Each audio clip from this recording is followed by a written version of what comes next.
Good afternoon. It is an absolute honor and privilege to welcome you all to this thought-provoking panel discussion titled From Local Impact to Global Influence, Integrating Youth Efforts to Change. I now request Mrs. Priya to escort the members onto the dais. Professor C.M. Thyagaraja, Ms. Poonam, Ms. Laila, Ms. Jerian, Dr. Anil, Dr. Alexander, Dr. Aravind, Mr. Dilip, Mr. NEERAJ, Mr. Chandrashekar, Ms. Bhavani.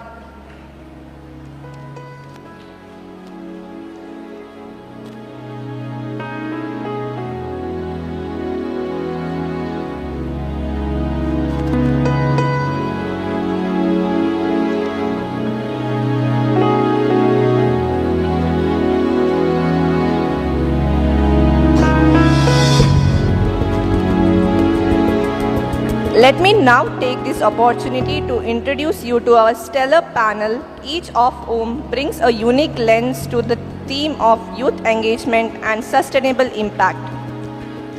Our today's chairperson, Professor C.M. Thyagaraja, Honorable Vice Chancellor, Rani Channamma University, Belagavi.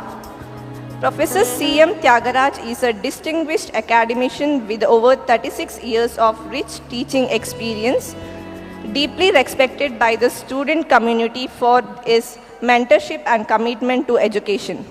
His administrative excellence has been recognized by multiple premier institutions like Bangalore City University, Kuvempu University, and Rani Channamma University, where he played a crucial role in initiating examination reforms as a registrar. He also served as an executive director of the Karnataka Occasional Training and Skill Development Corporation.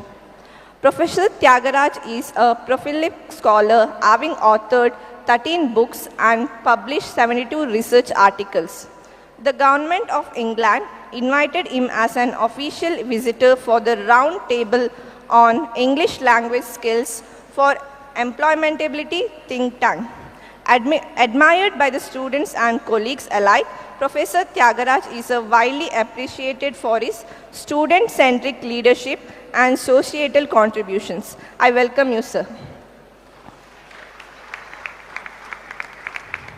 Our today's panelist, Ms. Poonam Belliyappa, international athlete, Ekalavya awardee and founder at Law Sports Academy, an inspiration to youth in sports and beyond. Ms. Poonam is a former national record holder and international athlete. After a distinguished career in banking, she now mentors young athletes through our academy, blending discipline, leadership, and passion. I welcome you, ma'am.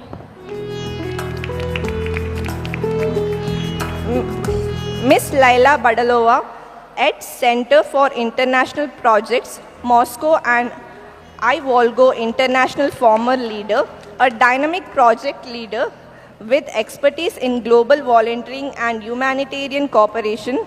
Ms. Laila has coordinated forums involving over 100 countries. Her work with FIFA and Russian academic institutions reflects her strength in diplomacy, logistics, and global youth engagement. I welcome you, ma'am.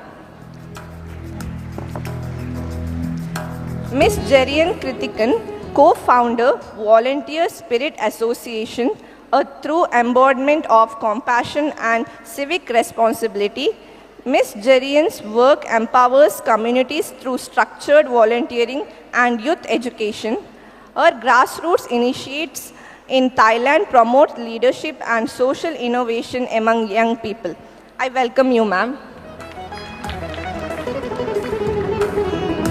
Dr. Anil Kumar, Assistant Professor, National Institute of Technology, Calicut, and former scientist, Central Road Research Institute. Dr. Kumar is a researcher and innovator in geotechnical engineering with significant contribution to sustainable construction using industrial and municipal waste. With multiple funded projects and prestigious publications, his work directly aligns with eco-conscious development and youth-centric innovations. I welcome you, sir. Dr. Alexander Ersinov, obstetrician gynecologist and assistant professor, Tumen State Medical University, Russia, a medical professional with a rare blend of clinical expertise and digital innovation. Dr. Alexander is also a UNESCO bioethics faculty member with 25 scientific publications and 3 digital health patents. His efforts empower young doctors and promote ethical, technology-driven healthcare. I welcome you, sir. Mr. Aravind, Chief of Staff to MP Mangalore South and co-founder Tatvam Institute of Leadership. Mr. Aravind leads civic and governance institutes through the Tatvam Institute. His background in public interest law and policy research adds depth to discussion and in institutional reforms and civic participation. I welcome you, sir. Our today's moderators, Mr. DILIP S. Raju, General Manager, Meritus Infrastructure LLP and Co-Principal Investigator at SHRIDST, a civil engineering expert with a specialization in construction technology and management.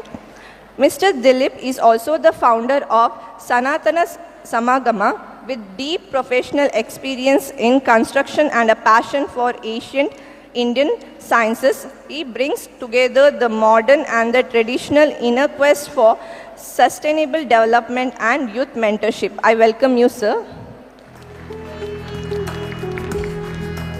Mr. NEERAJ J. PRABHU, Director of Operations and Strategic Initiatives, Office of MP Bangalore South. From an intern to a dynamic youth leader, Mr. NEERAJ is a true symbol of a new India.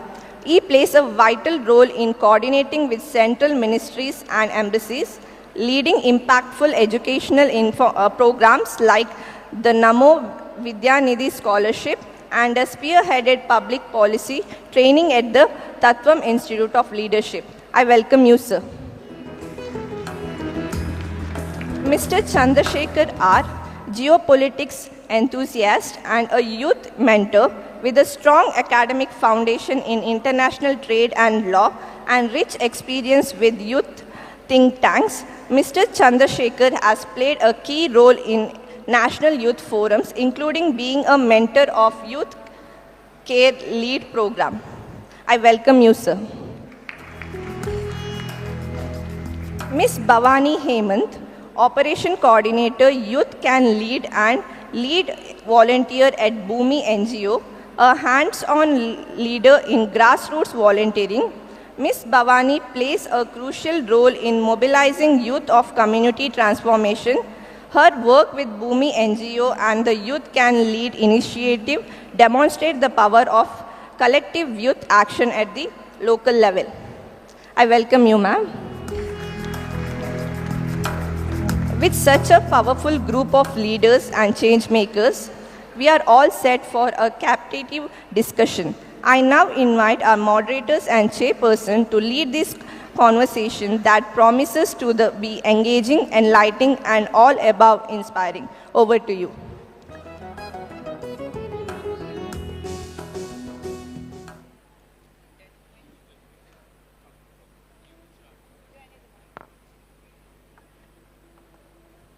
I take this opportunity today to welcome all to this esteemed panel.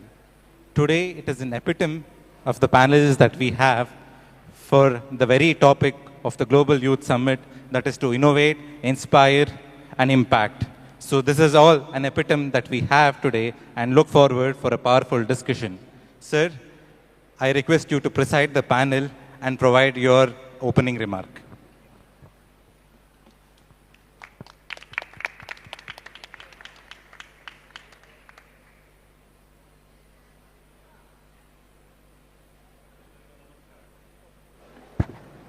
ಎಲ್ರಿಗೂ ನಮಸ್ಕಾರ.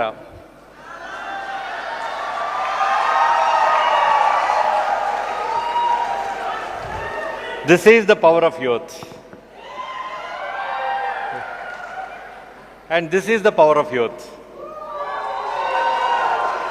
Power shifted from to here how because they have a story. Afternoon time, I have a story of a water. This water said, oh, in this whole world, I am superior. No one is as superior as me. I am highest, this bottle said. Because people who are thirsty, they drink, they are satisfied. It saw a water flowing in a gutter, dirty water. Hey, dirty water, see, what's your life? Your life is a hopeless life. My life is a superior life. Your life is not at all a worthy life. This bottle said to that water. That water said, hello, gentlemen, you may be on this stage. I have cleaned the whole universe. I have cleaned all andar aur bahar. Clean karke my zindagi mein aaya. That's why, since I have cleaned the universe, I am the best, not you. That's what it said. Meanwhile, one more water, watching the fight between these two in a lake. Hello, friends, why you are fighting like this? Instead of both of you, I am superior because I am giving life to so many water bodies. So many are inside. I am pure, powerful, perfect. That's why they call a Gandharva Loka. That said, and they started seeing at it. Meanwhile, a river passing by laughed at all these three and said, oh my God, how foolish all of you are. This water bottle, dirty water, lake water, not at all your life. I have traveled a lot. I helped a lot of people. And I have created everything for the mankind. That's why I am superior. I have a name, but you have no name. I have a name, Ganga, Tunga, Yamuna, Brahmaputra, all because I am a river. That's what the river said. Meanwhile, there was an ocean. It started laughing at river. Hey, river, what you are talking? I have swallowed all rivers in me. All gems and jewels are inside me. I am more powerful than all of you. Nothing of your service is great. That's what ocean said. Meanwhile, a rainwater was falling from the top. It said, you see, this water also belonged to me. That water also belonged to me. That water also belonged to me. Ocean also belonged to me because of drop of water. This is important. Means whoever who makes seva, he is important. NSS is important. That's why seva matters more. The story tells us that all our 10 friends on this stage, they have a story. All their life story is not a love story. Oh, normally we see a lot of love stories on the films, but the real stories, the real struggle that has emerged in them. It's a great afternoon that we are going to hear their stories. It's a life story. It all started first idea. First is idea. They tell about this idea struck me. That's why what I am today on this stage. Second, I have that innate ability to think. Innate ability to think. That's very important. Number 3, incessantly I worked on that for 10 years, 15 years, 20 years. Incessantly I worked on that. Number 3. Number 4, I made the impact. And number 5, I have influenced the people around me. That's why my young 10 friends are here from various parts of the world. What a pleasant thing for me to see all of you. Your efforts, your energy, your own story. Why you loved it. Not human journey. Your journey for the purpose of life that has made you great. A pleasant welcome to all of you from various parts of the world and your contribution. My friends today, they want to hear you. Dil mange more. A welcome to you. I enter you with.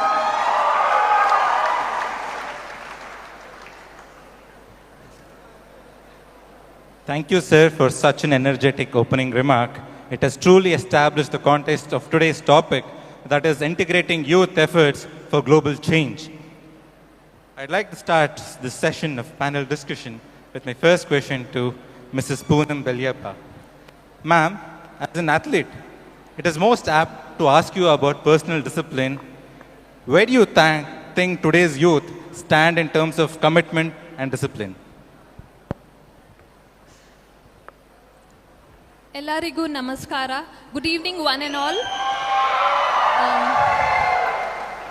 Thank you for this question. Currently, I'm a coach, and when it comes to my students, about discipline and consistency. I think they lack all this abundantly because they seek for instant performance, instant gratification, and they don't trust the process. But then being an athlete, maybe any field of choice, whatever you wish to pursue, I think you have to trust the process and be disciplined, because there will be one point of time when you are disciplined and when you are consistent, you will come to that edge where you will definitely reach your goals and success. And discipline emphasizes your mindset, your behaviors, which will let you stay committed for whatever you wish to pursue in your life. And you have to have that indomitable strength within you to create the grandest and the strongest vision and goals for yourself to achieve whatever you want. And you should have that never give up attitude and an undying passion and a self-motivated ethics. Why self-motivated ethics? Because you cannot depend or seek validations from others all the time. There will be a day where you have to stand for yourself, pat your own back, lift yourself through all the adversities and hardships, push through and try to achieve. That will propel you further. So discipline is the key and consistency is the key for whatever you wish to pursue in your life. And the difference between winning and losing when it comes to discipline, it's the standards you bring in every day in your life which will determine your outcome. So the product depends on the environment you are in, and whatever the mind believes is the body achieves. So stay determined, stay disciplined and be consistent. There will be great blessings. Harness your passion and be more willing to work hard, to have accountability. And see, all the time you won't have people with you, and your life is 100% your responsibility. Poonam, I have a question for you. Yeah. All my young friends want to win in life. Whether a single run has made you great? Sorry, sir. Whether a single run has made you great, our friends want to become overnight popular, overnight amass massive wealth. Is it possible? That's what I was saying. They need, immediate results. How many hours, what was your practice? How much you struggled, please? I started my athletic career at the age of 9, and my first international was when I was 13 and 14. I broke the national records continuously till the senior levels, and I must say that, from 9 to 20, when I was 14, 15, I competed with the seniors. I beat the seniors because I trained 10 long years, and my athletic career ended after 18 long years. So you can imagine how much of effort and hard work I had to put in to get there. And I have to share this with you because when I was 21, I got married. I continued to compete. I won the nationals. I won the internationals. When I turned 23, I had my first child. So I had to take, at early age of 23, at my prime peak of my athletic career, my daughter was born, and I had to take a 2.5-year break. And after that, I thought, no, I'm not going to sit and do, I was working for a bank, but then I felt the bank work was not for me. It was not meant for me. I wanted to go on tracks, run again and achieve again. So that one decision I made, and I started my training. The coaches gave up on me because they said, her career is over because I got married early and I got a child early. So they didn't support me. For one whole year, I trained on my own.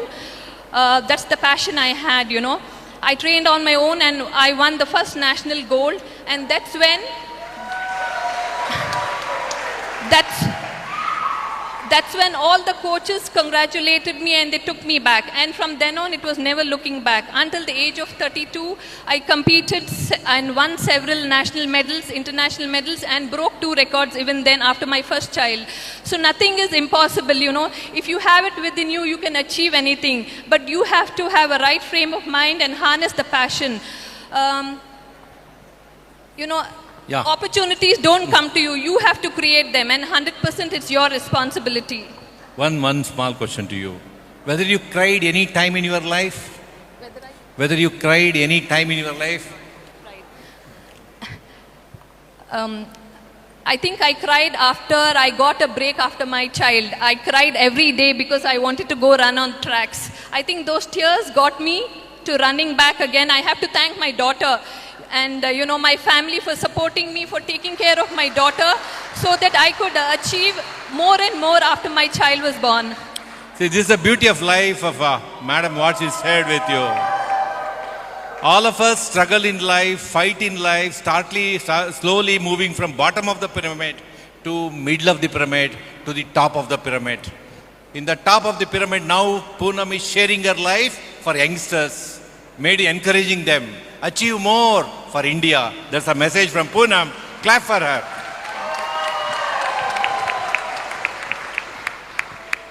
Thank you, ma'am. That was truly very inspiring for all our young friends. My next question is to Ms. Leela Badalova. Ma'am, with your experience in international youth engagement, how can platforms like Y20 be made more effective in helping young people turn ideas into real change? This is both at the ground and at the policy level. So, your thoughts on this? Okay, thank you for your question. I hope I catched it pretty well because of the echo. I will start my answer from my whole experience because I represent volunteer community of Russia. It's very big, it's enormous, and I actually absolutely believe that we do need different platforms and organizations so we can cooperate a lot, so we can make global change, and that's what the name of our panels.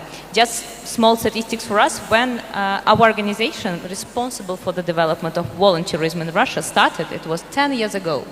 We have only 3% of population that just know something about cooperation with each other, volunteer support, social activities, and everything. We started to attract new leaders. We started to help young people to initiate new social projects, non-profit organizations, and everything. And during these 10 years, we overcome our percentage 10 times.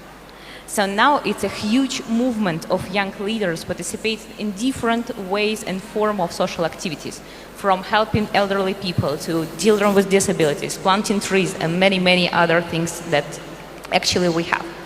5 years ago, we have a very interesting survey about, among youth, about statistics. Who is the hero for you? May you imagine top 3 answers on it? Maybe colleagues from the panel. Who is the hero for you? Badalova has a question for you. Who is your hero? So Russian youth said it was... Girls have some name or boys have some other name. We want to hear. Who is your hero? You are the hero for yourself. Yes, no? Yeah, then clap for yourself first. Your soul is the first hero. That's great, but let me list the top 3 answers among youth in Russia 5 years ago. So first, doctors. Support? I think yes. The second, emergency operation systems like firefighters and others. And the third, volunteers. It's absolutely the fact that being together, discussing with each other, supporting platforms where we can share the dialects, share thoughts, gain the efforts, gain the best ideas, we can do better world, we can really make the difference and change, make our world much, much, much and better. Yeah, thank you. So, the message is, we should see around those who struggle for us. We should see around those who serve us. We should see around those who lead us. Without such people, this planet cannot be moved every morning. The greatest message is, we have to be thankful. The word G is God and gratitude. We should be highly thankful to people who are around. They are working for us. They are removing all ills from society. They are removing pain from society. They are the real heroes. That's the message. And we want our young friends to be such great heroes. All the best. Good, very good, Laila. That was a very well articulated answer. Moving forward, the next question is to Ms. Jaranya Kritikan. The first question to you is, the ASEAN grouping countries and the Indian youth, we have a very rich history.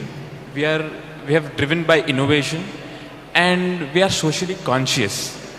So what do you think are the forums where youth from both the groupings can act together beyond policy and make grassroots level changes? Namaste. Namaste, everyone. Namaste. I'm truly honored to represent ASEAN or Southeast Asia, which Thailand is a part of it. And I'm really proud that we are Asia, and we found that young people in Asia now with really capability. He told me to hold the mic closer. Is this okay now? With our rich culture, diversity, thousands of languages, regions, willing to compromise, it makes us very unique and different. It makes us be a person who really respectful, accountability, skills, and very try to compromisation in any situation. I believe no one wants to have the war. And I believe that everyone wants to have the peaceful world. As well as, second thing, AI, information technology, which is India is very well known on this, and we believe India is the lead of the world. Two things about culture in yourself, and another thing about your skills. I believe that you are one of the hands to push the world. And also, when you have your skills, one last thing that I want to share on my field.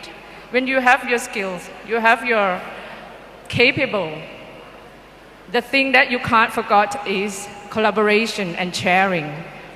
There is one African motto said, if you want to go fast, you go alone. But if you want to go far, we go together.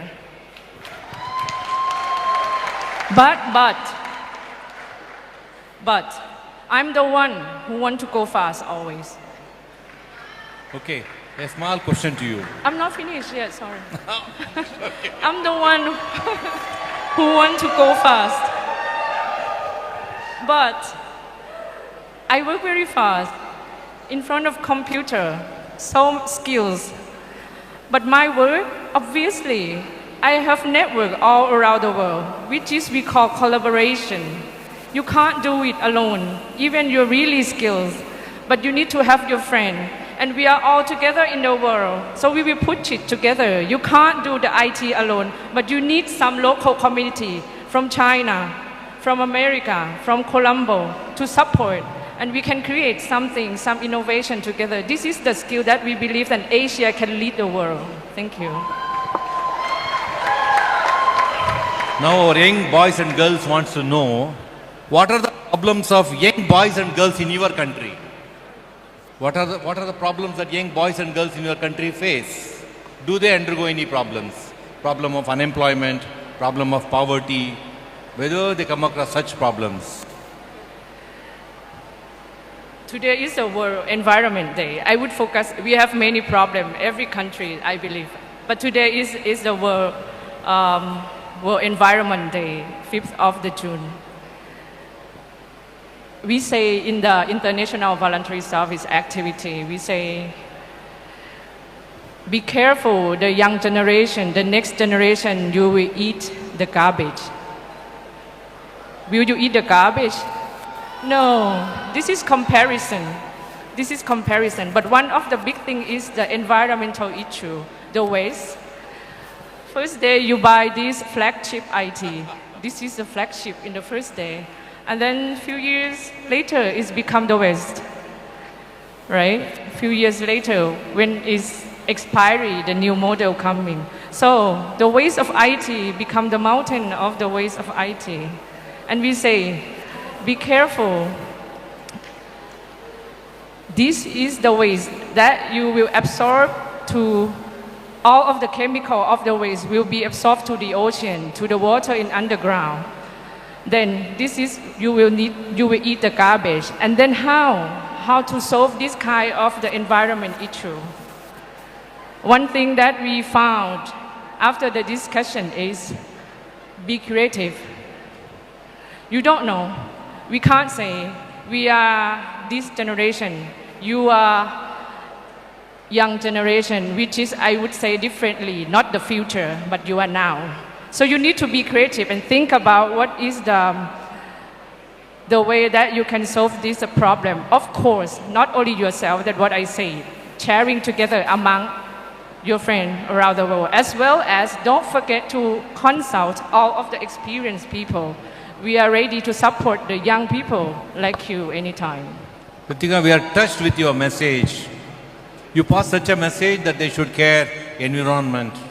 Such a massive message.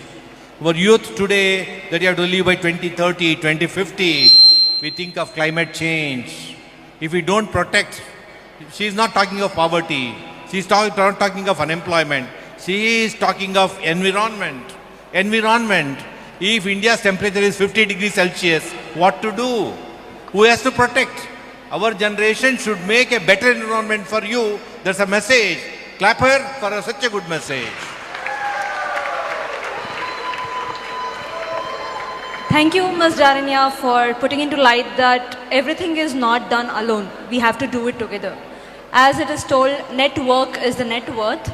This is one of such platform which we have where we can go ahead doing network with each and everyone present here and then have a successful life as well. So thank you so much for shedding light on that. So the next question is for Dr. Anil in the panel. Infrastructure development is not fairy tale anymore in India. However, sustainable infrastructure development remains vastly unaccomplished. So how do you think as young scientists, innovators, businessmen, we should work towards this? Okay. So first of all, thank you. Once again, I'm getting an opportunity to sit here and discuss something related with what I have already discussed with many of the students. So coming with this fairy tale part, as everybody knows, India has already fixed that we have to be a developed country by 2047. That is 100 years of our independence. So therefore, this infrastructure development is playing a very important role for our country. So in this case, the innovators, the researchers, or the entrepreneurship people who are involved in that, or even maybe the academicians also, everybody has got their own role of this. And this role is related with the young generations who are now, who has to work. And other than that, there are some other things like, we have to think more about the advanced technologies, what has been implemented right now, what we are having right now. It may be IoTs or it may be something related with the softwares, etc. has to be used. Other than that, the infrastructure development, it basically depends also on some of the green technologies what we are supposed to have. Green technologies means, we have to cut short the type of construction activities what we were doing before. So in the coming days, we have to start something, with this very serious note that, green technologies has to be used and we have to have the green constructions.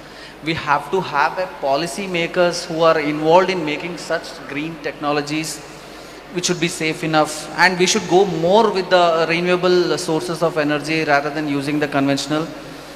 And also we have to think more about a decentralized way of thinking about our rural, because infrastructure is not only with respect to the city or the metro cities what we have.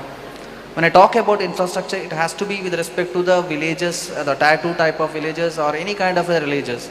So when a country needs to be a developed country, obviously we have to think about all the ways, it might be the food, the poverty line, or it may be the type of, lifestyle what people are taking care.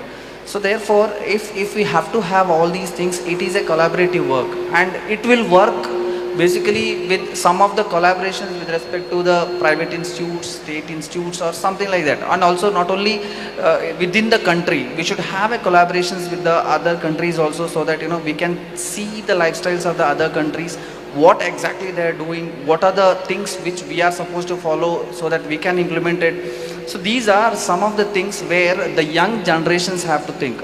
So in the morning session we already I had given some of the things, how we can think of ourselves. As I told you, The questions are within you, the answers are within you. And the gap is what? You are not able to connect between you. That is the kind of collaboration, that is the kind of thinking what we have to do it. So we can solve any kind of the things, anything is possible until and unless we are having the willpower to face any of the things. So that is the... Dr. Rani, Yes, sir. you are a civil engineer and especially a geotechnical engineer. You are the son of soil and you are the person who is reinforcing it. On the day of Environmental Day, could you talk about soil, which is your favorite subject? See, telling openly, I was a person when I was in in my primary ages, I never thought that I will become a geotechnical engineer or I will become a civil engineer. I basically, I was thinking that I wanted to become a mechanical engineer and I was having that aim that I will be building buses, trucks, cars, etc. That was the thing which was coming in my mind in my early age. But later, my interest went on towards civil engineering, and after completing my BTech, I thought of, okay, now let's go for the higher studies. Then I went for the geotechnical engineering. And when I tell about the geotechnical engineering, it is one of the, a very, very favorite subjects to me because, life is soil. You are born and you are gone. Everything is within the circular mode of the soil. So therefore, this soil, it is something, everywhere. And even now, I want to contribute to the soil in any ways. Whatever the possible waves is possible for me, I am trying to contribute to the soil. Now, I am thinking more about how to protect this soil. Because, everywhere we can see concretes. And when I came to this campus, I was very happy. The path what we have, that is made up of small stones. I was very happy. That is a very innovative way. Why? Because if I place a concrete there, the water, there is no place for water to seep inside. At least we have created a gap. There is a recharge there. Everything is a technology there. And that is what, soil is getting improved. The quality of the soil. And the campus is so beautiful. Why? Because people are thinking about the soil. People are thinking about the greenery. So that is what the kind of things. So that is the thing, maybe everybody can think. Soil is not a simple subject. It is a very complex subject for each and everyone.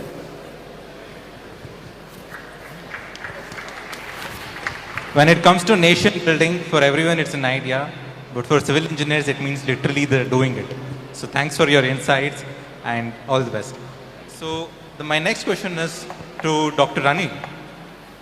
Dr. Alexander, in a world of limited resources and competing priorities, what are some of the practical and sustainable ways in which youth can contribute towards building healthcare infrastructure?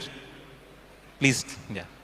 Well, thank you very much for your question. First of all, I would like to start my speech with the words of honor to the organizing committee of this amazing summit and to the whole Yenepoya University as well. Thank you very much for creating the opportunity to share our knowledge and experience here with you. As we all know, youth are often at the forefront of health advocacy. It means that raising awareness about critical issues in medicine such as mental health problems, reproductive health problems, or for example preventing some non-communicable diseases is becoming our main priority. So how can we, or so how can you as a youth individuals contribute to sustainable healthcare system using all of the tools that are available to young representatives? So I'll try to reveal this very complicated question through the prism of my expertise, my knowledge and my experience in order to empower you to some actions in order to create a healthier country and healthier nation. As you all know, you are the future of our world. So let me start from the simplest but yet the most influential method of raising the public awareness. And of course I'm talking about the social media or different media platforms. So as you know, the power of social media allows youth to connect with peers around the world, share their knowledge and mobilize support for global health issues. Campaigns that go viral can raise a lot of funds and then spread awareness and inspire action on a global scale. By harnessing the reach of digital platforms, young advocates can amplify their voices and drive collective action to address global health issues. And trust me, it really matters because now the focus is shifted from treating diseases to preventing of them. So this public awareness needs to be raised, of course, by different social platforms, as I said before. For example, you can organize some workshops or maybe create some programs and projects that include social work, like volunteering, for example, that is very popular, for example, in Russia. And I think that all of you have the same opportunity to create something like that in India. So secondly, it's no the secret that innovation and technology play a huge role nowadays. So next thing I'd like to focus your attention to is the embracing digital health. I think it's a very acute issue today. So the youth of today are digital natives. They comfortable with technology and social media. So this familiarity allows to contribute the development to the digital health solutions. For example, such as telemedicine platforms, for example, health apps, and different products that are useful in medicine and healthcare. So now it is the time for creating something useful and innovative in the world of medicine and healthcare at all. As an encouraging example, I can tell you literally my story because I am a founder of different digital products for healthcare system. So while studying at university, me and my colleagues were interested in implementing different approaches for some diagnostics methods or different treatment methods for such diseases as cardiovascular disease, obesity as the most influential chronic non-communicable disease, and post-operative complications after cardiac surgery. So we decided to create some digital product, and it was a chatbot that is the digital assistant to the patients who was performed by cardiac surgery operations. It has different functions that helps to assist and helps to create some treatment and give instructions for these patients. And that is just an example, and I want to make it clear to you that all you need is just your knowledge, is just your imagination and experience. Being able to look forward and look further than your peers or colleagues is making you reach the success in every sphere you want. Thank you very much. Doctor, we have a question here.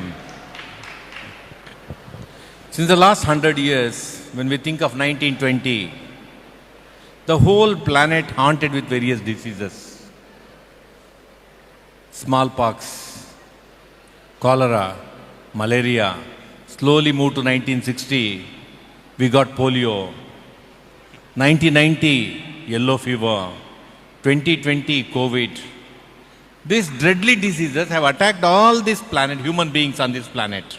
Very unfortunate. Once in 20-30 years cycle, we see an attack of a deadly disease on our young boys and girls on this planet. Very dangerous to mankind. What is that? How come that we can make this planet disease-free? Oh, you know, that's kind of a philosophy question, because I think that it's impossible to make the world disease-free, but we can prevent all of the diseases we have. So that is the main thing that I'm talking about. We need to create something useful and something helpful in order to protect our nations and in order to prevent each other from these diseases. And there are some rules that I have told already. So I think we should raise an awareness of different diseases in order to create some safe space and protect ourselves from this pandemic or something that you named before. There are two types of diseases our youth are attacked now. One is physical diseases. They never go to physical fitness, walking, running, gym, swimming, which are very common in all other countries because they are not capable of. Other one is mental diseases. If we don't free our youth from this physical ailment and mental ailment, they cannot be happy in their life. You should have a message for them, please. Of course, I want to tell you that mental health problems, as I said before, is one of the most acute problems in medicine right now. And it's very nice that we have this awareness of this problem, that we realize how important it is. And you should know that every problem can be solved, including the mental health problems. So it's very important to have someone who can help you. It could be a doctor, it could be your friend, it could be a member of your family. But you need to know that every symptom of mental health problems should be an alarm to you, to make an appointment with someone who is well qualified to help you. So I wish you to listen to yourself and to be aware of every sign of your body and your mind. You can clap to Dr. Alexander. He said a line. Every problem has a solution. Every problem has a solution. Youth can search a solution. We have to find a solution. Mankind always found solution. So solution is in the hands of you, youth. Y-O-U-T-H, youth. Thank you so much, Alex. Guys, can we have one round of big claps for Alexander Terezhnovo, who's all the way from Russia to share his valuable insights with us. Thank you, Alex. My next question is to Mr. Arvind. Mr. Arvind, you've been an engineer, then you turned journalist, then with considerable amount of journalism, you entered law, and now you're into politics. So you're currently the Chief of Staff for the Bangalore South Member of Parliament, as well as you head a leadership institute. So there's this question from a lot of us that the youth is getting disconnected from politics. So whether anybody likes it or not, but politics is always a part of us, and it affects us if we follow it or we don't follow it. So what do you think are the practical steps that can decrease the trust gap between politics and the youth? ಎಲ್ರಿಗೂ ನಮಸ್ಕಾರ. ವೇದಿಕೆ ಮೇಲೆ ಉಪಸ್ಥಿತರಿರುವ VC sir, Thyagaraj sir, Pune madam, my co-panelists, dear moderators. Youth need to understand today that you may not be interested in politics, but politics is always interested in you. That is because you may choose to not get affected by politics, but whatever is the politics that is happening around you, it is always going to affect you. How? Let us consider this in the form of an example. Your college syllabus, the timings of your college, or even as simple as how long is the favorite restaurant or the pub that you visit, how long is it going to be open? Will it close at 10:30? Will it close at 11:30? This is a law and order situation, but at the end of the day, it is a political decision that is going to drive how long things are going to be open. So this is the foremost point that we need to remember as youngsters, that we comprise the maximum chunk of the population of the country. Youngsters below the age of 35 comprise 65% of India's population. That makes a huge chunk of us majority stakeholders in every decision that the country can take. And yet, there is some sort of disconnect that we notice. We may have seen in so many of these Instagram reels where somebody comes to Church Street in Bangalore and then they ask who is the first president of India, who is the first prime minister of India, and the person who's providing the answer is clueless. They may say Abdul Kalam, they may say some other funny, funny person who is a Bollywood actor as the first president or prime minister of India. We have seen all of this and we have laughed our way out of it. But this indicates a bigger problem. Youngsters are not so keen on politics and they feel disconnected. That is because all these years of politics, corruption, bureaucratic red tape has somehow made us distrust this political system, this entire system. But that is not to blame us. We need to understand that we need to meet political leaders, we need to meet the system halfway there. Because politicians are also making that sort of an effort to connect to us. How? All these years, elections were decided on the ground. But today, social media, in which all of us are present, in which all of us are very active, the last half an hour you may have checked your social media feed a lot of times. And you would have seen some political update there everywhere. What is happening in Bangalore, what is happening with RCB, all of these things, they indicate that people want to connect to you. And this is where we also need to understand that Prime Minister Modi, in his last year's address to the nation during the Independence Day, he spoke about grooming 1 lakh youngsters without any political background and make them come into the main political fold. So we need to understand that people keep saying that youngsters are the future, youngsters make up a large chunk of the population, but youngsters are there even today. Youngsters are not only the future, youngsters are also the present, and it is up to us to take charge and become national leaders or do any change in society, create some small impact in whatever way possible. So in short, I would like to say that there is a lot of scope for youngsters.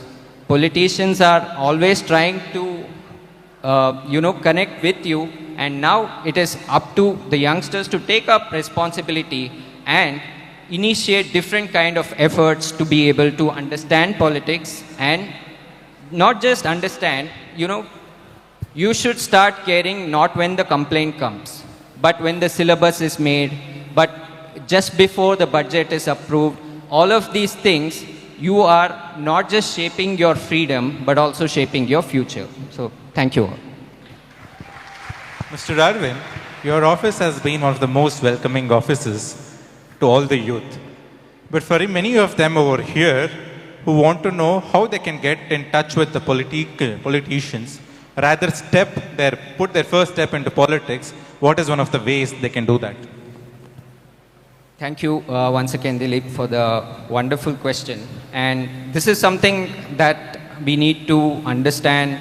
How do we approach politicians? How do we approach political offices? See, I represent Bangalore South, the MP office of Bangalore South. And I'm fortunate that our MP is one of the youngest MPs, and when he got elected in 2019, he was just 28 years of age, and now he is around 34 years of age. So we, as the MP office, took a conscious call. We decided to have only youngsters running our office, and that is a big message that we are sending to the entire system, because here we have a member of parliament's office being totally run by people who are less than 30 years of age. Have you ever seen that anywhere else? Have you ever noticed anywhere that you would generally see a politician? He would be, followed by a lot of people, security personnel, and many people. It may seem unapproachable, and you would all be somehow scared in trying to speak to him. But the way we dealt with it, the way we approached it, is that our office is open to anyone, and we keep running internship programs, we keep running different programs in colleges, which will help students like yourself, young leaders like yourself, to be able to connect with us, to be able to understand the system in a better manner. So, how do we go about it is, I'll give you a small example. We made around 30 students from a program called Youth Can Lead, which we run in our office. We asked them to go around the area and map how many public toilets are there. So one thing that they did is that they mapped the public toilets, and along with that, they also checked how many toilets have taps functioning, how many commodes are broken, or what all needs to be repaired. So at the end of the day, politics happens on the ground, and we need to groom grassroots level leaders, and the only way to do this is by getting uncomfortable, going out of your comfort zone. And we saw more than 30 students being part of this program. They carried it out, and not just that, they were able to make some powerful impact in the community, in the society, because they got that problem fixed.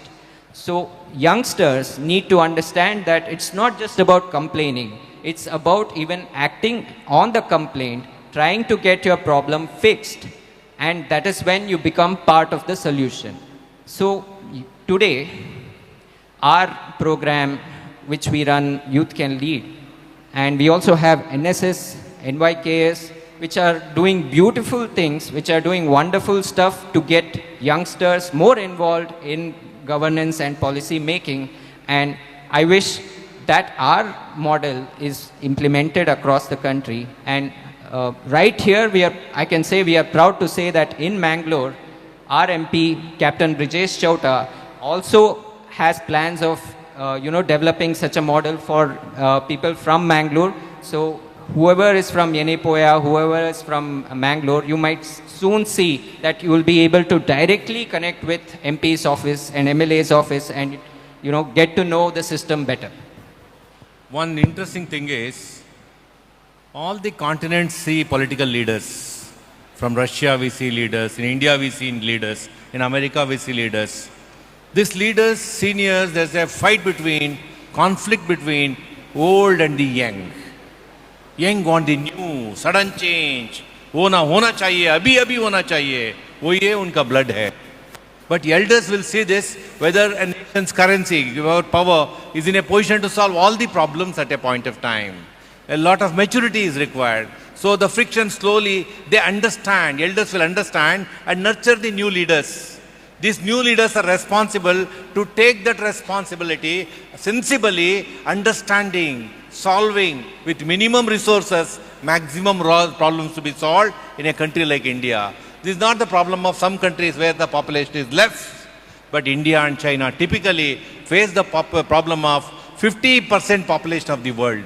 It is not easy, it is not chamatkar, not that overnight all the problems can be wiped off, but surely, consistently, if all our boys and girls, young boys and girls determine, if we stand on our own feet, if we decide something that I can do not depending on government, because other country lessons are that it is the people's participation, people on their own, infrastructure is created,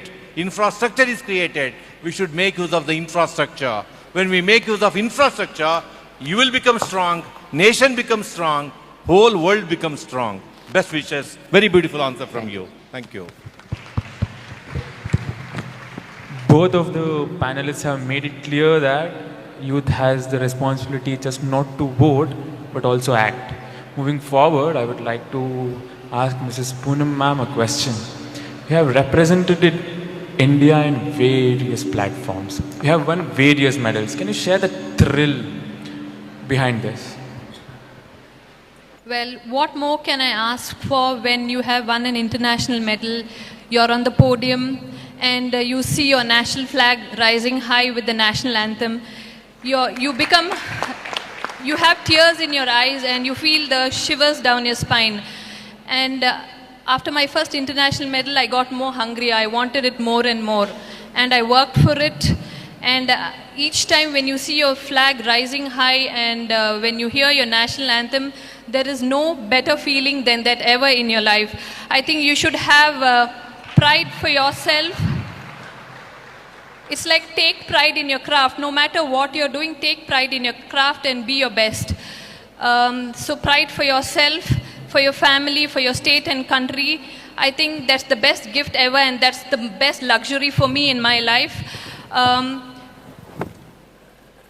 So see, it's not easy. I have worked 6 hours a day, the every morning 4 a.m.s was not a joke for me, and we never retire. I think I'm representing every sports person over here. We never retire because we come back, we inspire all of you, the younger generation, the younger youth, and we set out our experience and our knowledge to the upcoming athletes and youths. And it's a proud feeling when we know that people look up to us and they are inspired, and we ourselves, and I feel inspired by my own self, you know. That's the pride what I take, and I feel happy for what I've done. No, Poonam's line is a line that you have to understand. In childhood, when you cry, you know, you are crying for pain. When you achieve something and cry, when the tears come out, your flag is rising high. That is the purpose of life. A soldier lives like that. A sports personality lives like that. A scientist lives like that. Doctors live like that. My friends also should live like that. You, all of us, should make Indian flag flying high. The country's flag flying high. Because when we weep for the country, when tears come out of the country, our eyes, your life is purposeful. Purpose of life is complete. God bless. Very good answer. Thank you, sir. So Mrs. Poonam beautifully said that when you cry for the nation, you prove to everybody that you have worked so hard to make our country proud. As you were just talking about the national anthem or the flag, I could feel the goosebumps here. And I think that's same for you as well whenever you hear the national anthem and the national flag raised so high. And just like how the mother of Advocate Kunal Sharma also said in the previous session, where his mother told, if you're playing, you play for India, you play for the country. So that's something which we have to always keep in mind. Whatever you do, be it in your college or in your house, you are still representing your country outside. So thank you so much, Ms. Poonam, for that. Pleasure. With that, let's move on to Ms. Leela for your next question. To turn ideas into impact, should youth-led businesses collaborate across the borders, or should young people in the government work more closely together, or is the real power in uniting both these sectors? Okay, thank you for your question. My answer is yes, 100% yes, but not only. First of all, we have to think more about collaboration and what this collaboration can give us. In Russia, we have a lot of good examples of collaboration between the government, business, youth, and many other spheres. Let's just imagine how can be supported different initiatives with the help of social media, with the help of educational organizations, with the help of elderly people as a group of society, with many, many numbers of groups. I really want to ask you to have a look around. Who is near you? New friends, maybe future governor or future president is sitting near you, maybe new colleague or better collaboration for you may be near you. So that's why actually, yes. In Russia, we had a very good experience during the pandemic, and Alexander mentioned it during his speech. So as you may know, in Russia, it was a huge turbulence. I think in India and many other countries faced with this disease, it was crucial, it was amazingly bad. And this situation of turbulence, this situation of bad luck, gave number of brilliant opportunities to collaborate. Many local businesses started to cooperate more with the government because they can understand each other much better and can fill the spots they have in their communication. Young leaders from educational organizations started to collaborate more with the scientists, with the leaders of public opinion and others. So absolutely yes. And I really appreciate that this dialogue is also, this platform is also helping us to cooperate more, and we can think about this topic, we can do that absolutely more. So what else I would like to say? I really like in your question the word borders. So if we speak something international, because we have Youth Global Forum, we also have to think about cooperation with each other. I really support how India works with the students. It's a huge movement. I really see the support. I really see a lot of programs in the field of education, in the field of ecology, and in many other fields. Russia has another strong point, another strong field. And I absolutely think that we have to cooperate with each other, even on national level, so you can cross all the borders, you can make it in real, make it absolutely irreal, and you can be more fully supported, more well-equipped to your future life. So that's why my answer is yes, but you have to think not about on different groups like government or education or something else. Be creative and be very open for your collaboration, and I absolutely feel that you will take success.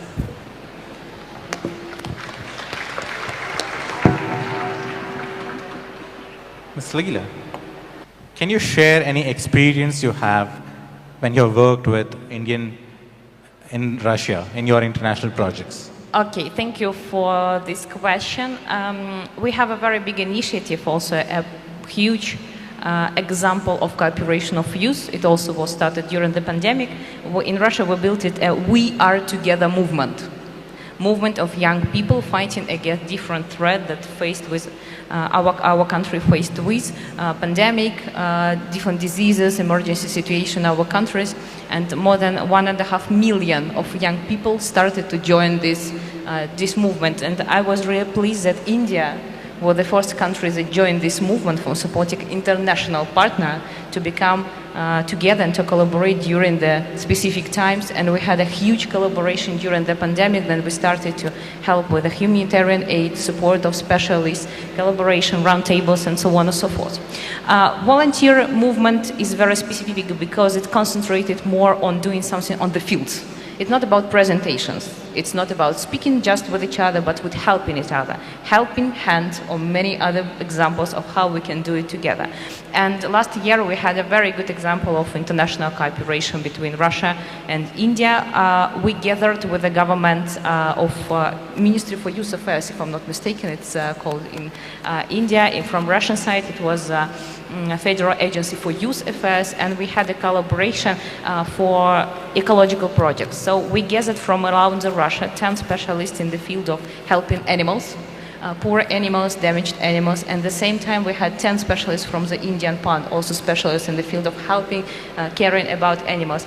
We put Russian specialists to India, and in Delhi they had a lot of roundtables, and also they had surgeries on helping damaged animals, also cows, and they built several shelters.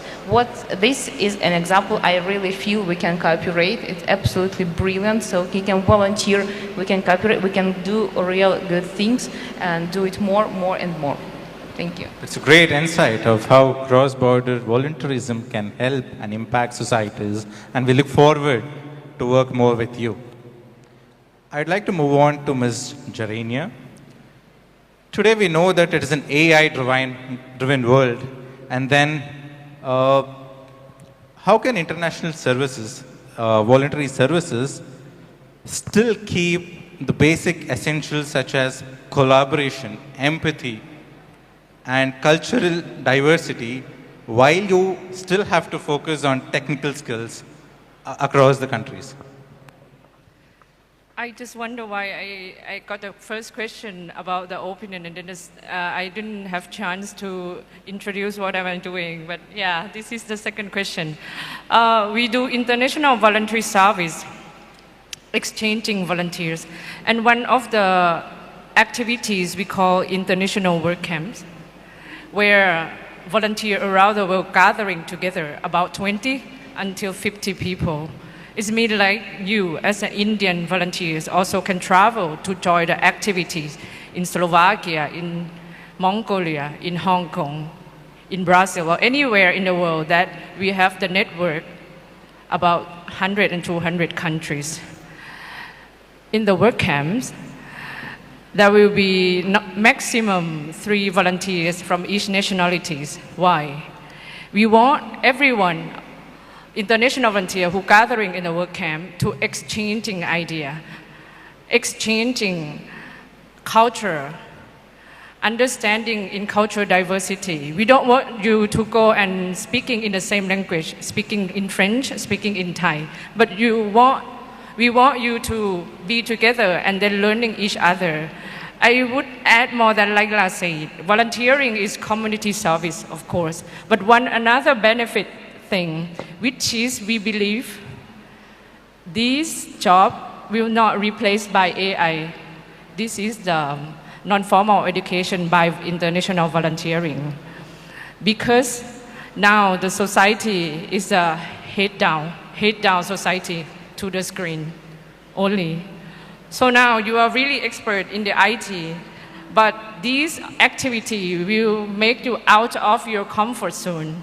Go out in the camp, doing something, success the mission to the community, to the local community that you go. But One other thing is capacity building, upskill.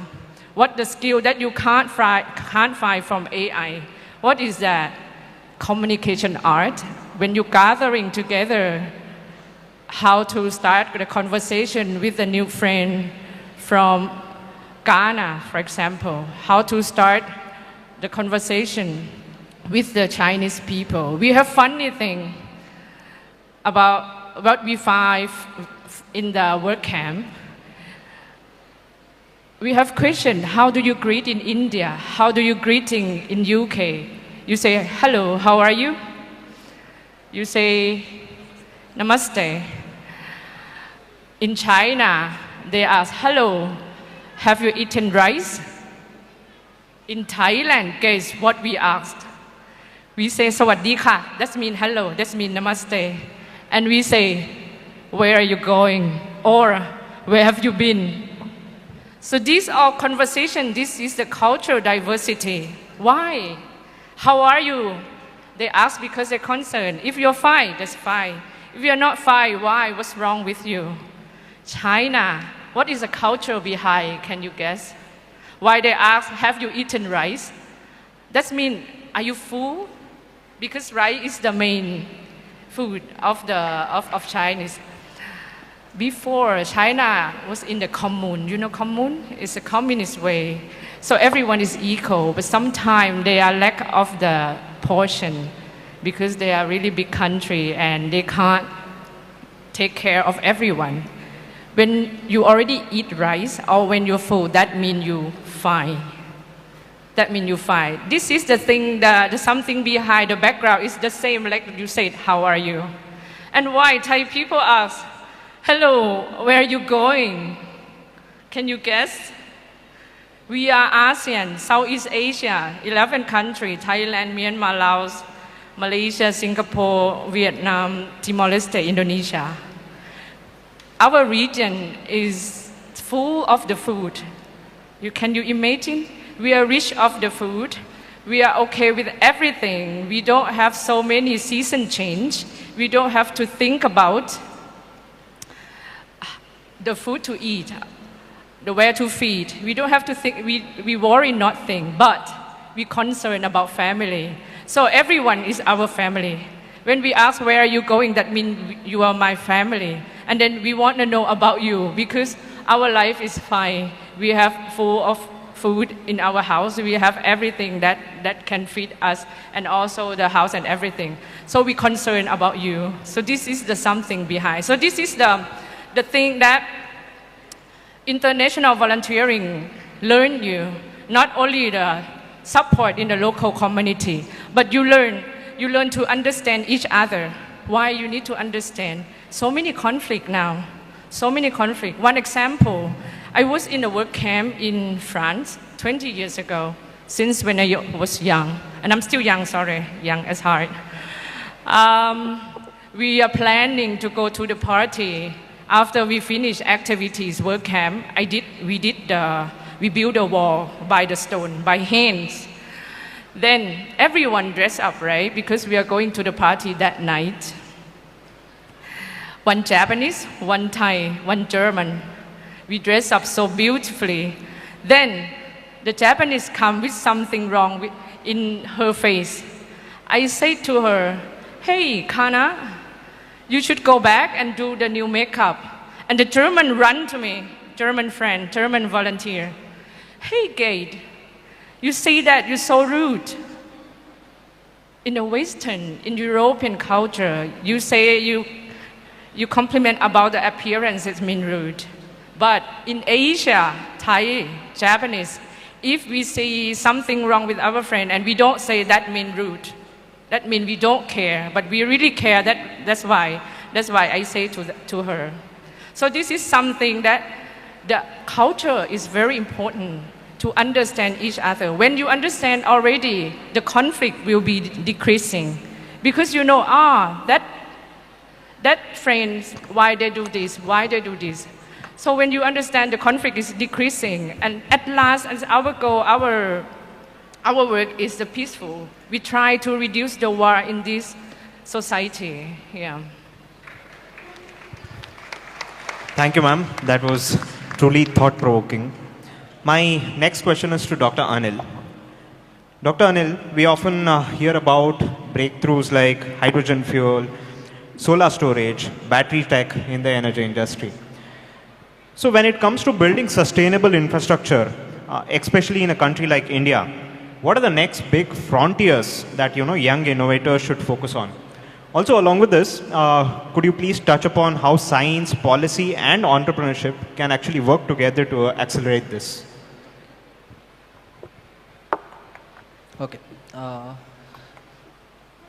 Talking about the infrastructure and development, and as you know, we are moving forward. Like other countries, we are also moving forward. So we are coming with a new ways. For example, now hydrogen, or maybe we are using ethanol in our fuel consumptions. We are trying to, create some new technologies in our day-to-day life.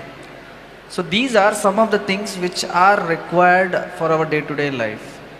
Now coming with the next important part is, that is the role of the policy makers. This is a very important thing as of now. Why? Because, right, you can see we used to have some different kind of bulbs which we were using before. After that LEDs came, and now we are using LEDs. Before that we had CFLs, etc. So now day by day we are going with the new ways, so which are trying to reduce the usage of electricity, etc. But in the meantime, when it goes on, there will be new challenges which are going to come.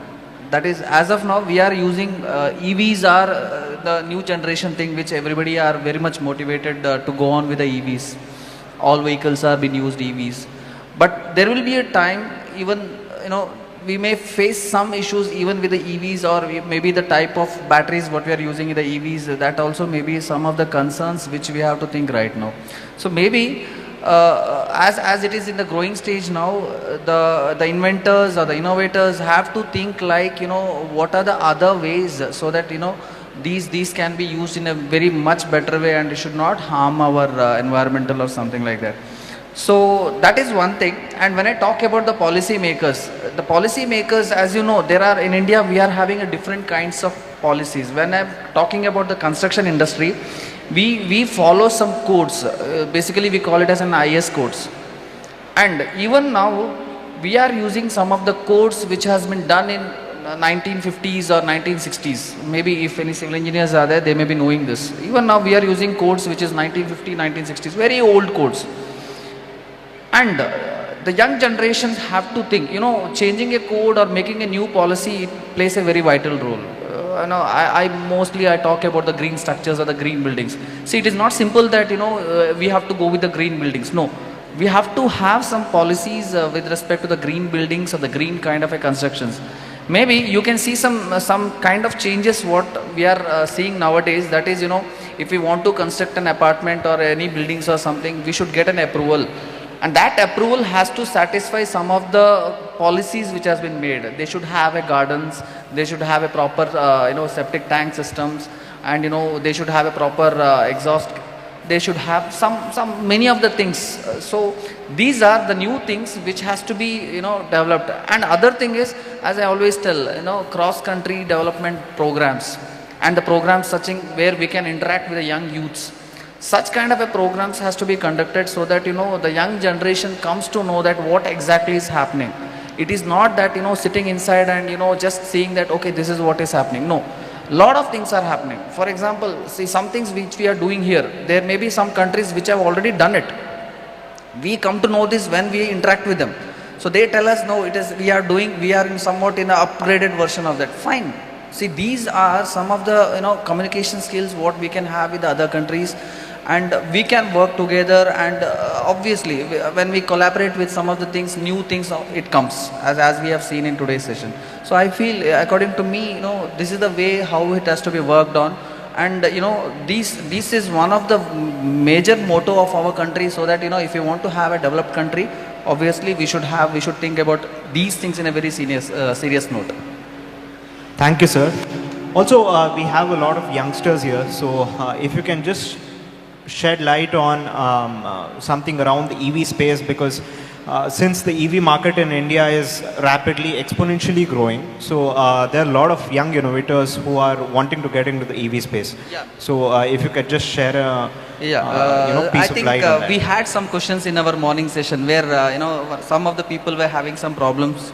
Some of the questions were asked, and some of the answers has been spoke by them itself. So I say that our youth are having such kind of an innovative ways. They are thinking. I'm very happy that in today's session people were thinking too much. They were telling like, okay, this is the problem what we are facing. And in the meantime, when I got an answer from the same bunch of students who were sitting here, I felt okay. See, this is the question and this is the answer. So I feel we have to think much more in a different way. How these EVs are going to help us. Okay, and with the EVs, we should be dependent on, we have to go with some of the other natural, the ways, as the solar system, solar panels, etc. has to be used in our, along with the EVs, so that, we should not be very much dependent on this. And other thing is, the infrastructure is going to play a very, very vital role in the upcoming development of our country. So, although even the EV, the modernization of the country and etc. With respect to the developments related with other industries etc. It is also linked with all these kind of new innovative things what has been done by the system. So I believe it will be a boon for 5-10 years. We will be seeing a lot of things.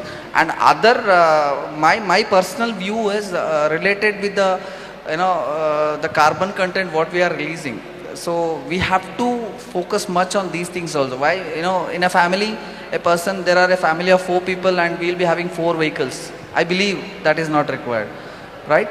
And such kind of thinking, such kind of a mentality should be there in everybody, so that we can think of, okay, fine, a family is there, 1 car is enough or 1 vehicle is enough, whatever it is. So maybe I believe such new ways, and also the young generation have to think any other alternative sources of energy which can be used along with the existing one. So I believe this is what we can have. That was a very compact answer. Moving forward, the next question is to Dr. Alexander. You are a medical educator yourself, and you are a practicing doctor too. What are the key elements one should keep, the youth should keep, while reshaping our healthcare system? What are the key ethos which should drive our key healthcare system moving forward?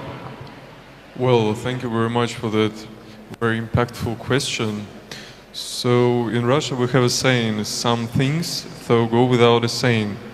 And ethical issues in youth advocacy while shaping healthcare is something that is sometimes very easy to understand, but it also has some very complicated issues.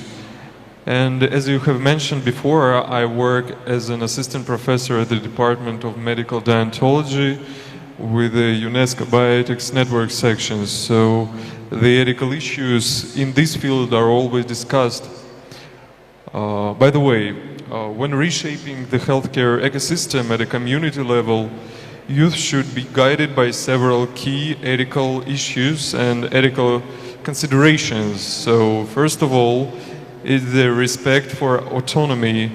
So being able to recognize and honor the rights of community members to make informed decisions about their health. You should ensure that initiatives empower individuals rather than impose solutions.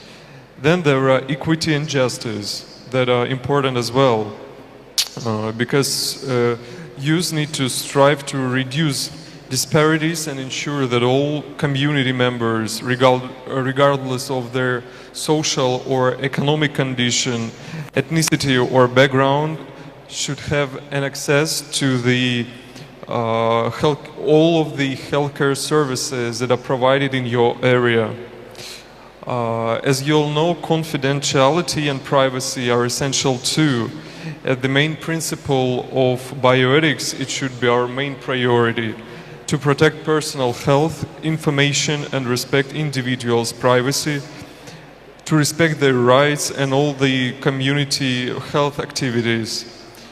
And the next ethical issue I would like to discuss is as it was discussed before by my colleagues, is cultural sensitivity. Youth community should be aware of and respect cultural beliefs, religion, and the traditions, practices, and values within the community to foster trust and effective engagement. I think everyone knows that it's important to respect not only the personality, but respect the culture, traditions, and religion of any of humans. And that's the main point I want to embrace. And in addition, the principle of transparency must be respected as well. It means maintaining open communication about different goals, processes, and potential impacts of healthcare, or some initiatives to build trust and accountability. And last but not least, I'm talking about sustainability. Focus on creating long-term solutions that can be maintained by the community without external dependence. So by following these ethical rules that are very popular in medical field as much as in the other spheres, I think youth can contribute meaningfully to creating a fairer and more effective healthcare ecosystem at the community level. And I would like to end my speech with the words of one and only Mahatma Gandhi: be the change you wish to see in the world. Thank you very much. We are so happy that you quote Mahatma Gandhi. It's great to hear from you, Alexander. I have a question for you. We see across countries that falling reproductive rate is one of the major problems. As a gynecologist doctor, what do you have to say about this and how can we address it? Falling reproductive rate. Falling reproductive rate is a major concern across countries. So how do you think as a doctor, as a gynecologist, we can address it? I'm sorry, I can't hear you well. Can you repeat, please?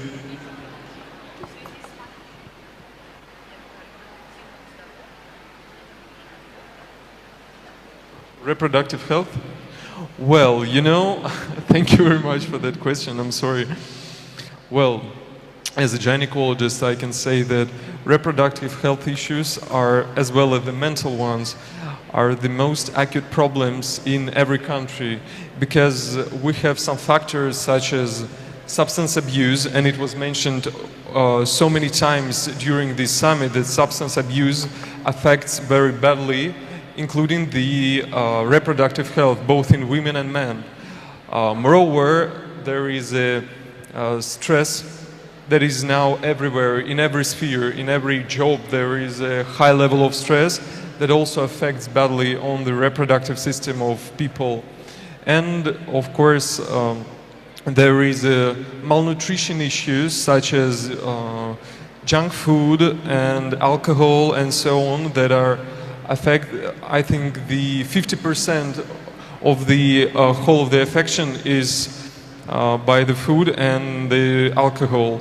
So I think it's important to being able to work with some specialists such as gynecologists for women and urologists or andrologists for men in order to solve these problems. We need to, as I said before, raise an awareness about these diseases in order to have some screenings, because now it's very easy to prevent these diseases, prevent some reproductive issues both in men and women. And I want to inspire you to pay enough attention to your reproductive health. I mean, not just the age of giving a birth to a baby, for example, although we have now we have mostly older age of the mothers, because it's kind of an age issue. So I want to inspire you to be aware of some problems with your reproductive health and to be very, to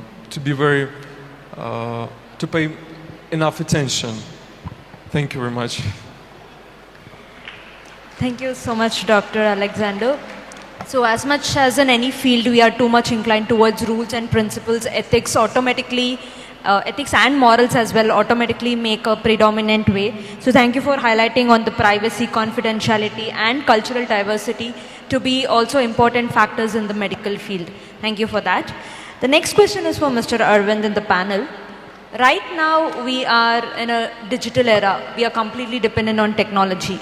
In a pro-digital world like this, how can young change makers like all of us present in this room make our local impact stories travel beyond the virality towards the influence? Okay. Thank you, Bhavani, for that wonderful question. We are in this world of instant gratification. Many of the panelists already got into this point during their address.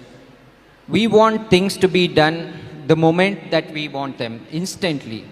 So we have all these innovations which are taking place in the digital world already, like we have seen. 10-minute delivery, 10-minute delivery of groceries and other things, we understand. It's very fancy.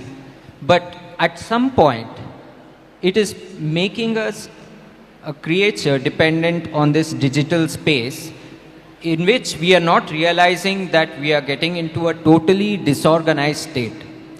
Could you have planned your purchases better? Could you have, thought about whether I need this much amount of toothpaste, this much amount of, face wash or anything else before placing that order? But instead, we are ordering the smallest things like matchbox, garbage bags, and even printouts can be got from but this is a very important innovation. So there are many good ideas out there. However, what seems to be lacking is that are we making a societal impact through these innovations? Are we changing the world, or are we changing the way that things function? We are causing disruptions, but the disruption should lead to some influence and impact in the society. Let's look at that through an example. Can we come up with an invention where a robotic machine can go inside sewers, and through that we will be able to completely eradicate manual scavenging? So if you think about another example like this, can we use our existing metro lines, or can we use our AI traffic models in order to give a preference lane for ambulances, and instead of 10-minute delivery service, if we have the ambulance service which can take you in 10 minutes to the hospital, that would be the biggest game changer that you can ever think of. So the societal impact is what makes the difference. What makes the difference between a 10-minute delivery model and a life-changing hospitalization model that ambulance can serve.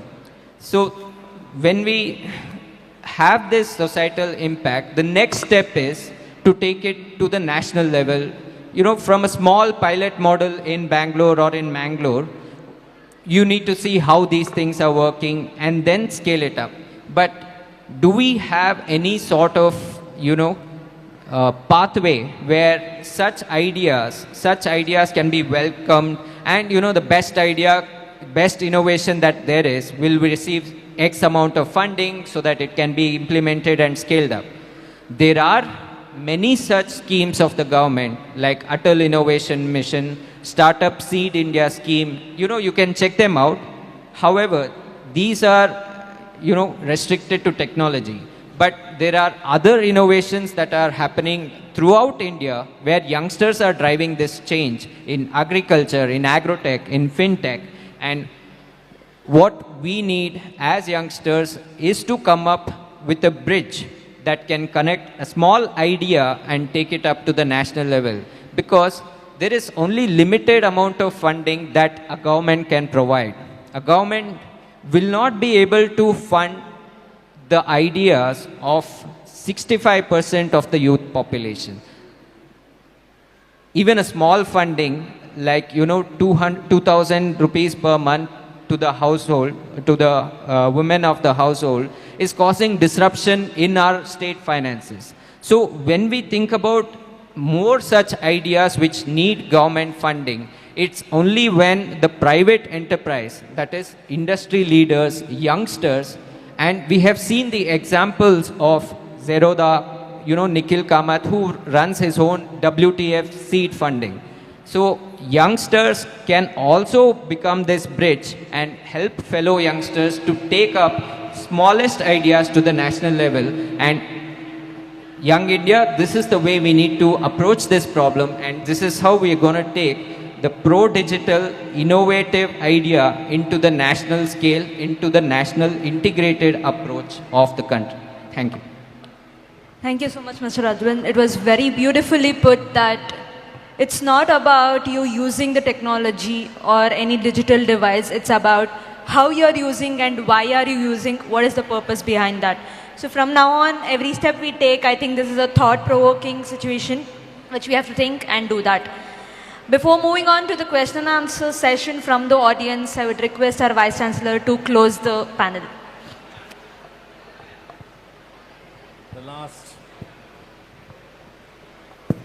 The last 2 hours, so much of learning for everyone here. Individual, idea, innovation, influence, impact. Various countries, message is same. Protect environment, care health, care society, be strong, build nation. Problems are plenty. Don't worry ever. We have a solution for the problem. What a beautiful afternoon for all of us this day. This afternoon became very meaningful because of the panel and moderators, number one. Number two, I must thank Government of Karnataka, Yenepoya, and my good friend, Dr. Pratap Lingaya, who has made the whole show happen here.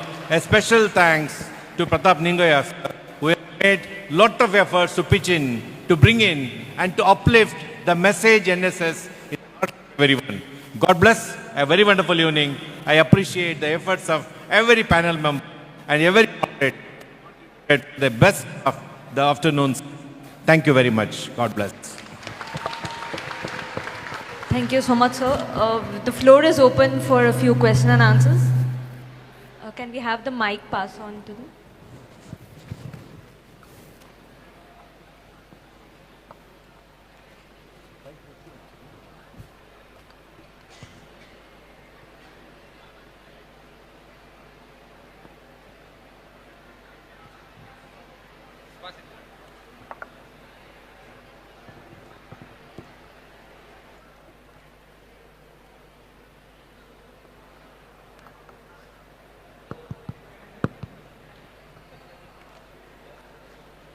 Sir, good evening, sir.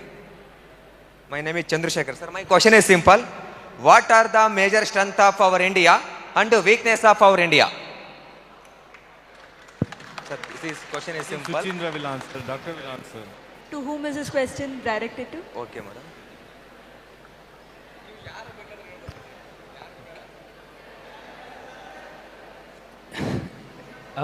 VC sir, in his initial speech itself, said, power of youth.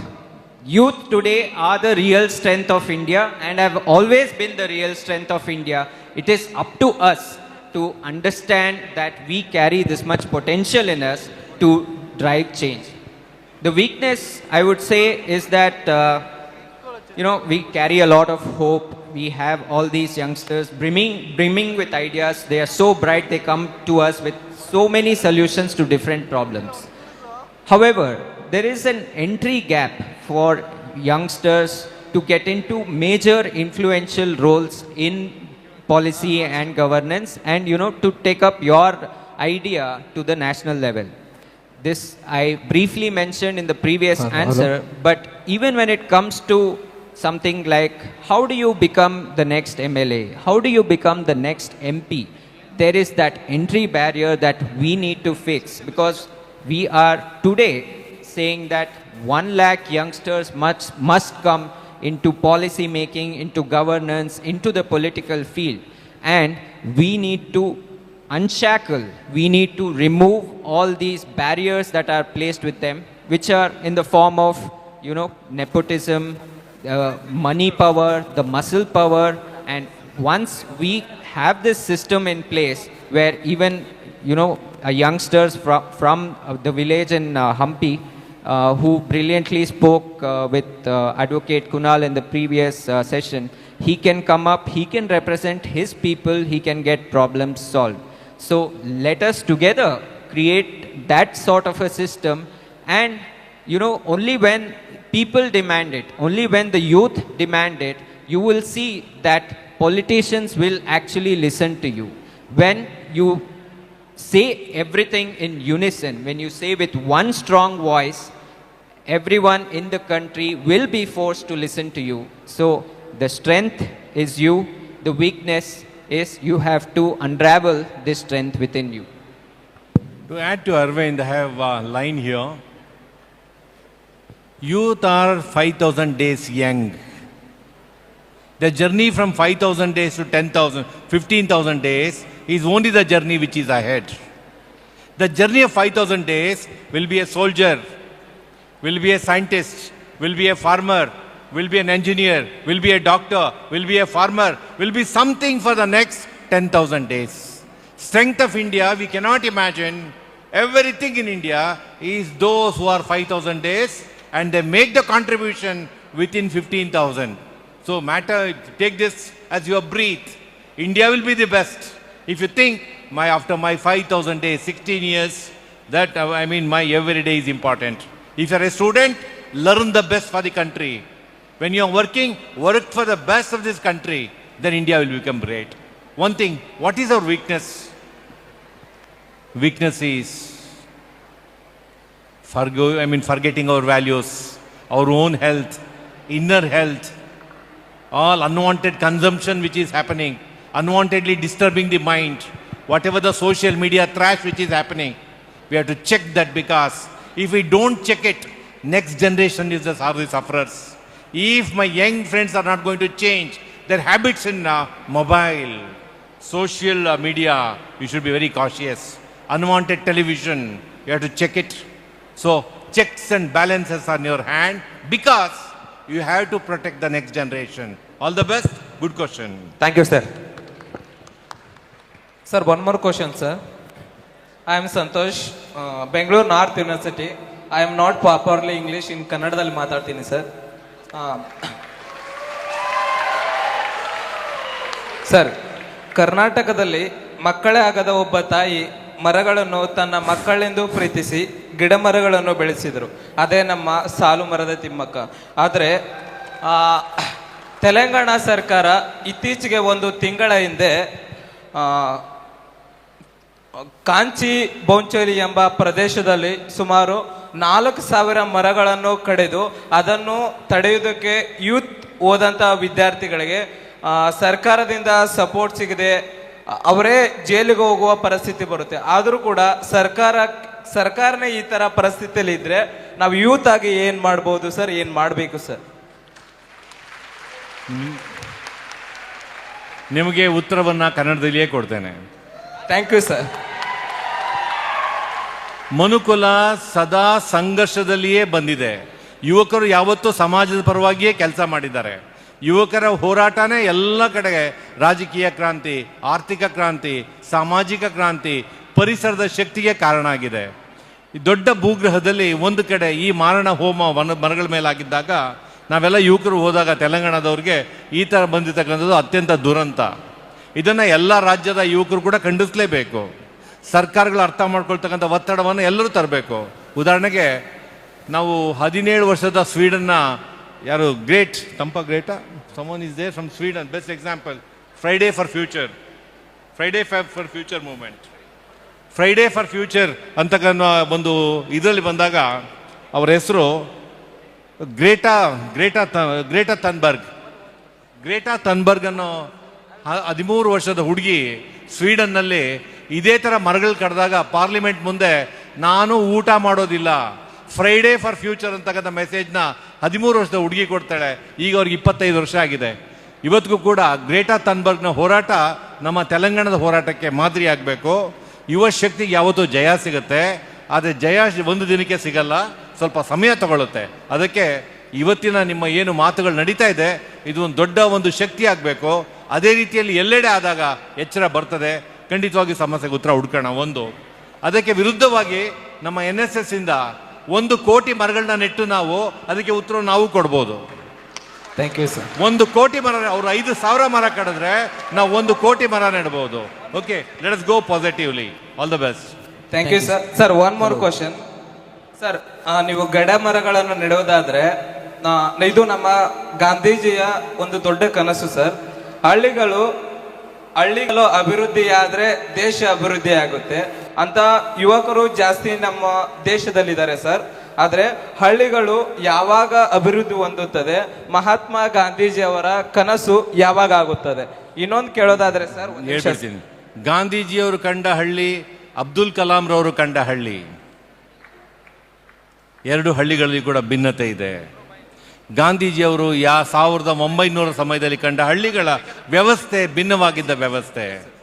ಇದನ್ನ ಪೂರ್ಣವಾಗಿ ಅಭಿವೃದ್ಧಿಗೊಳಿಸಿ ಹಳ್ಳಿಗಳನ್ನ ಶಕ್ತಿಗೊಳಿಸ್ತಕ್ಕಂಥ ಇವತ್ತು ಯಶೋಗಾಥೆ ಭಾರತ ದೇಶದಲ್ಲಿ ನಡೆದಿದೆ. ಇವತ್ತೇನು ಭಾರತ ದೇಶದ ಹಳ್ಳಿಗಳಿದೆ, the villages in India today are not the villages of 1800, 1900. They are the better villages. They are going to be better in the days to come. Number 1 in the people, our friends in the villages, countrymen on the countryside, our citizens on the countryside, they have to emerge. Their youth have to emerge. Youth have to come forward. There are so many schemes available from both central government and state government. If we make use of and protect villages, definitely villages will become great. Not to worry at all. We'll have last 2 questions from those 2 who are standing. Well, hello. I am Shrijita Chatterjee. I am representing Karnataka. So I have a question to Dr. Alexander. My question is, nowadays it's very common to have PCOD, PCOS. Okay, and as a gynecologist, what are the strategy or the awareness technique you would suggest for us to aware the people who don't know about this, as well as I want you to talk to us about the HPV vaccine. Thank you. Thank you very much. That's a very interesting question because it has a great impact on our society. And I'd like to start with the herpes virus vaccine, because that is the very popular in some countries vaccine, but I don't know, is it popular in India? Oh, yes, yes? Okay, it's I'm very pleased to hear it, because that is the thing we need to advocate for, from the young girls to the elder women. We need to advocate for being able and have access to the herpes virus vaccine. And it's an important thing because that is for those who don't know, that is the number 1 reason for the uterus cancer. So that is the main reason of this very life-threatening condition. And we need to get this vaccine accessible for everyone. So thank you very much for your question. I want to say there are many evidences that are clinically, there are many clinical research that show the effectiveness of this vaccine, and I want to say to all of the young girls, all of the women that are here today, that that is the effective way to prevent uterus cancer. Thank you very much. Cervical uterus cancer. Thanks. Good evening, sir. Good evening, sir. Myself, Akash, Junior MSc student, College of Agriculture, Kalburgi, GKVK.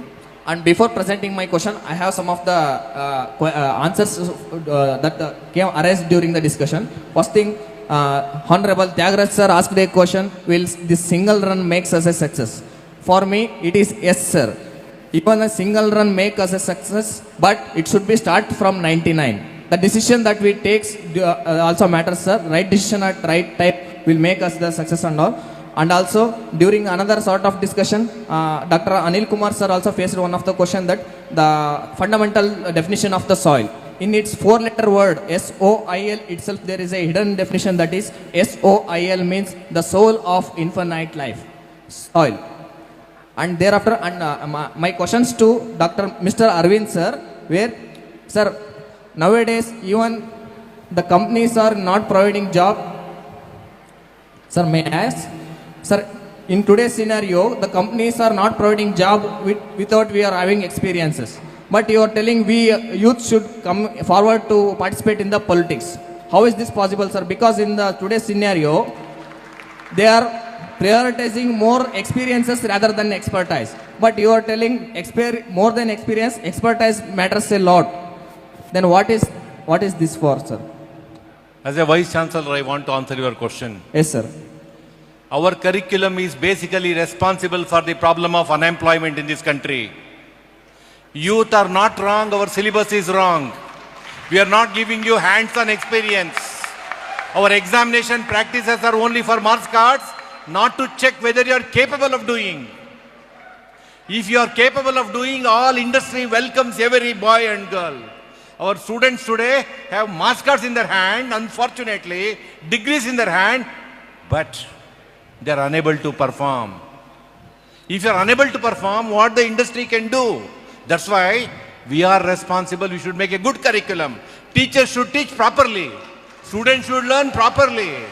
If for example, MA English, if you are unable to write one poem, what is the use of MA English? If you are MA Kannada, MA History, if you are unable to reflect Russia and Thailand, Russia and Ukraine, America and UK, India and others, why? What is the purpose of degree, my dear? Jobs are plenty. Unfortunately, skills are empty. Yes, sir. We should work on skills. We should work on skills. NSS will work on skills. We are with you.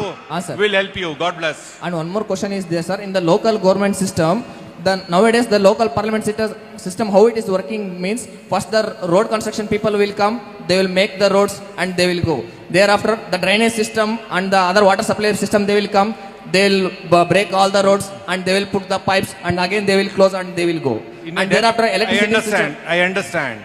In a developing economy, where our town plans are fragmented, in a developed economic system where population is less, apartment culture is miss, vehicles are less, they are happy and comfortable. In our country with 145 crore people, UP with 30-40 crore people, Karnataka with 8 crore population, all cities are becoming Bangalore, Mumbai, Kolkata, all Delhi, unable to live. Who is responsible for this? We ourselves. Wait. No. You are not responsible. Definitely you are not responsible. In a developing economy, only now, NOW, India is capable of solving its problems. India's collection of GST is one of the very challenging. India is in top 4 now, top 3 in the days to come. So, answers to all these problems are visible by 2047. By the time you are going to be how many years, my dear friend? Add another 22 years to your age. If you are 22, आपका हो जाएगा 40 के आसपास. हाँ, sir. When you are 40, you look and see the map of India. For that, all of us should work for a great India. All the best.